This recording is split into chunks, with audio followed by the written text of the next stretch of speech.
पवित्र आत्मा आपको ब्लेसिंग दे। लेकिन जब आप इस समय मिस्ट्री के साथ जुड़े हुए हैं तो परमेश्वर आपको आशीष देगा। लेकिन आज मेरी प्रार्थना आपको इस समय कवरिंग का काम देगी। आप चिंता ना करें। अगर आज आप कहीं घटी में हैं, बीमारी में, समस्या में, जब तक आप परमेश्वर के दास के साथ ईमानदारी के साथ नहीं चलते, जो प्रचार कर रहा आप प्रभु का, तो उस समय पवित्र आत्मा आपकी जिंदगी में काम करना स्टार्ट करता है। जिस दिन कहता है कि आप अगुवे के साथ होकर चलते हैं, अगुवे के लिए प्रार्थना करते हैं, पास्टर के लिए दुआ करते हैं। जो सरकारी नौकरी नहीं कर रहा हूं मैं आपके लिए दुआएं करता हूं 24 घंटे। कल भी मैं स्टेज पर था, फिर मैं उठकर आपके लिए प्रचार करने के लिए आया। तो इस समय ताकि आप लोग आशीष पाएं। आज का हमारा टॉपिक है आशीष पाने के लिए मैं क्या करूं, मतलब आशीष लेने के लिए क्या करें।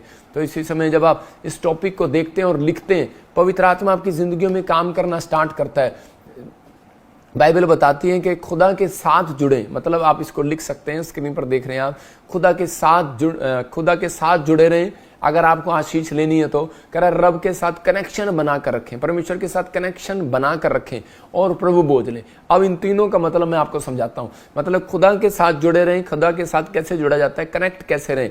कहते जब आप प्रेयर करते हैं तो उसी समय परमेश्वर आपके साथ कनेक्ट होता है। जब आप बाइबल पढ़ते हैं तो आपका कनेक्शन परमेश्वर के साथ बना रहता है। मतलब कि जब खोजा बाइबल पढ़ रहा था, एक खजांची जो कूर देश से आया था, तो उसी समय वो जो बाइबल पढ़ता हुआ जा रहा था, तब परमेश्वर ने एक स्वर्गदूत को उसके पास भेजा और उसी समय फिलिप्पुस को कहा, कहता कि जा इसको कह, किसको कुछ जो पढ़ता है इसको समझ में भी आता है कि नहीं। इसका मतलब कि बहुत सारे लोगों को मालूम नहीं है कि जब आप बाइबल पढ़ रहे होते हैं, ये नहीं कि आप वचन सुन रहे हैं। वचन सुन रहे हैं तो परमेश्वर आपके साथ है, लेकिन जब आप खुद बाइबल पढ़ते हैं तो उस समय परमेश्वर आपकी ओर ध्यान करता है। अभी मैं प्रचार कर रहा हूं तो वो मेरी ओर ध्यान कर रहा है। आप समझ रहे हैं कि नहीं? तो जब आप खुद बाइबल पढ़ेंगे सुबह उठकर और शाम को कर सोने से पहले, तो उसी समय पवित्र आत्मा आपकी ओर ध्यान करेगा। ये याद रखना, क्योंकि बाइबल बताती है इस बात के लिए। हम प्रेरितों के काम 8:28 में हम पढ़ते, देखो क्या लिखा। मैं इसमें 8 के निकालें जरा। प्रेरितों के काम 8 के मैं लिख रहा हूँ 8 के इसमें पढ़ रहा हूँ कि 39 में नहीं या 8 के 36 में, याफा में तबीता अर्थात दोरकास नामक एक विश्वासिनी रहती थी। वह बहुत से भले काम करती और दान दिया करती थी। उन्हीं दिनों में वह बीमार पड़ गई। उन्होंने उसे नहलाकर अटारी पर रख दिया, इसलिए कि लूदा ये नहीं है। 8 का 8 का 28 है। हम देखते 8 का 28।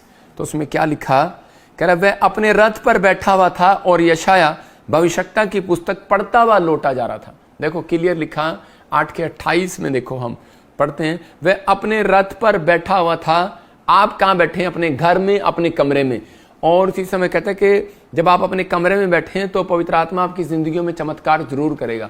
अपने हाथों को उठाओ, एक प्रार्थना करते हैं आपके लिए इसी समय। पवित्र आत्मा जी, जब वचन का बीज इनकी जिंदगियों में बोया जाए परमेश्वर। पवित्र आत्मा जी, जो इस समय उड़ीसा से, छत्तीसगढ़ से, महाराष्ट्र से, बॉम्बे से, महाराष्ट्र से, बंगाल से, पाकिस्तान से, क्या नेपाल से, क्या पवित्र आत्मा ऑस्ट्रेलिया, अमेरिका, न्यूजीलैंड से, कनाडा से जो देख रहे हैं, पवित्र आत्मा इंडिया के हर कोने से देख रहे हैं, इनके घर में आज से आशीषें डबल होने पाए यीशु मसीह के नाम में। आमीन।